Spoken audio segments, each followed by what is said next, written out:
So here's what I'm starting with. 1973 thing. Was in some pretty major front end collision when we got it. Me, my younger brother, and my dad. And then our body guy Carlos got the front end pulled out pretty good to drivable condition. Patina is definitely the theme because it's cool. See here, right now, you know, we're wide 5, just the stock thing, wide 5. Let's see here. One noteworthy thing is that this is turbocharged with a 2.4 liter Volkswagen motor, so still air cooled and all that jazz. It's a little messy. Kind of a work in progress. There's sort of a spaghetti bowl in there right now, but blowing through 44 Webers. Right now I have 2 cold start valves wired up that only come on under boost for fuel enrichment. Works really well, actually. Anyways, today what we're gonna do is change the brakes. The drum brakes are just not cutting it for the power of this engine. So what we're gonna go to is some Type 3 front and rear. The front is a disc, and they are drilled for Porsche lug pattern, and we happen to have a full set of Porsche Fuchs with good tires on them. Anyways, here is the candidates that we've had sitting around for years and would finally like to get around to doing something with on some car. So like I said, these are the rear Type 3, so they got the separate hub. Like I was pointing out, they're drilled for Porsche pattern. When you do that, one of these factory Volkswagen 4-lug holes does line up, and then you have to drill the other 4. Anyways, that's kind of the gist of what's going down today. So let's make it happen.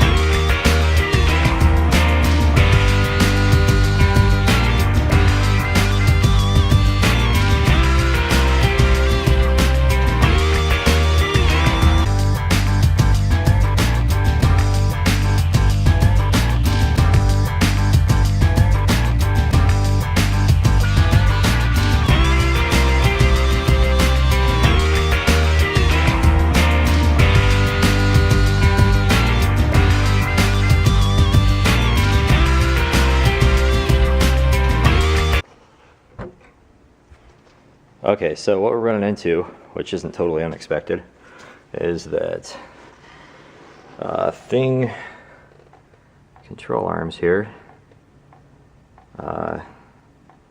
both face downward, meaning that top of the spindle, tie rod. So where this works, that top control arm ball joint feeds in from the top like that, which does the same thing on our new Type 3 setup. However, on a thing, the lower control arm also feeds in from the top, and that is not the case with Bug and Type 3 style ball joint systems, meaning that we need to change this lower control arm, which I had already planned for, fortunately. Should not be the end of the world. Let's get to it. So what I ended up doing was busting the old ball joint out. It went in reverse 180 degrees off from this one. The original ball joint drove in from this direction, and I drove it out, which was pretty difficult, and just from the years of rust, it was pretty tough. But drove a new ball joint this direction, went in tight and everything. It all feels amazing. And now that it's facing this direction, it will fit the corresponding spindle that I'm switching to. The next thing I am doing is the upper control arm. It has a bad ball joint as well. It's not the wrong direction, but it is bad. So that guy is going to get replaced. It'll go back in the same direction and everything, but he's got some play with him. So I've got a new one right here. Like I say, we're not doing anything funky with this guy. We are just going to drive the old one out, drive the new one in, which could be easier said than done. I'm having a hard time finding the correct pipe or tube to fit over this. It has to fit over the threads and then contact this surface area right there to drive it in. So if I don't have anything laying around the shop, I might have to make a trip to the store and buy something that fits that. Anyways, that's where we're at right now.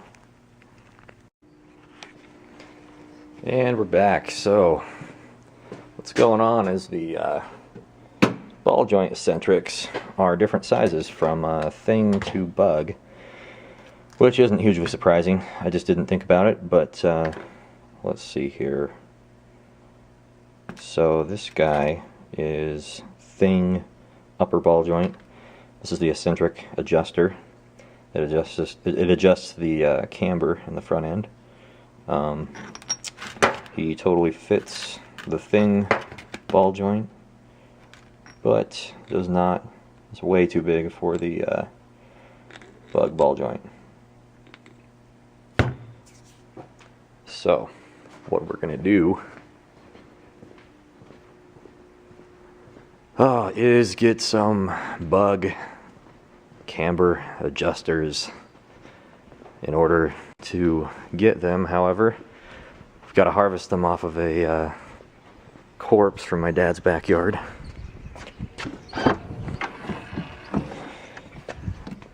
So yeah,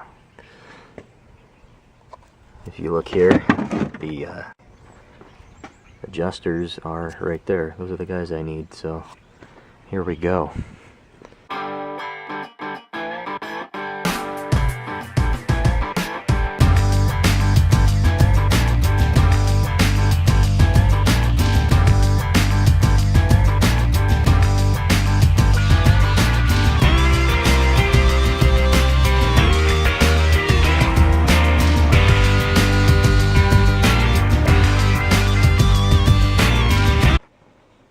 So here we are, all hooked up. I think it's gonna work, but there's our camber adjuster installed and beautiful. You know, our brand new ball joints, nice. You know, she seems to swing, and I am getting some up travel, so that gives me some hope that it's not going to be too stiff, but we'll see.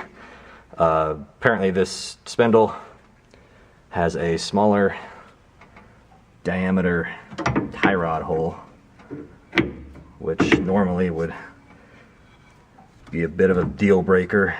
You would have to change the tie rod end, which has a piece of crap boot on it. Whatever, cheap boots. But since my dad's awesome, he has a special reamer, which you can use in a drill or by hand, and obviously it's tapered. And we'll open that guy right up so the tie rod will fit. Oh, that's where we're at right now. Alright, so here is the reveal for the initial rim on the car. I think that they are gonna look pretty good. Pretty excited. Gonna be a real nice rim. Alright, that's just a teaser. Okay, so here it is in the flesh. Haven't done the back obviously yet, but want to take it for a spin, see how the front end feels in general, make sure it brakes good, make sure it rides good, all that jazz. But I'm really pretty happy with the height. You know, some guys could say it could be lower and, you know, maybe one day drop spindles, but pretty sick for now.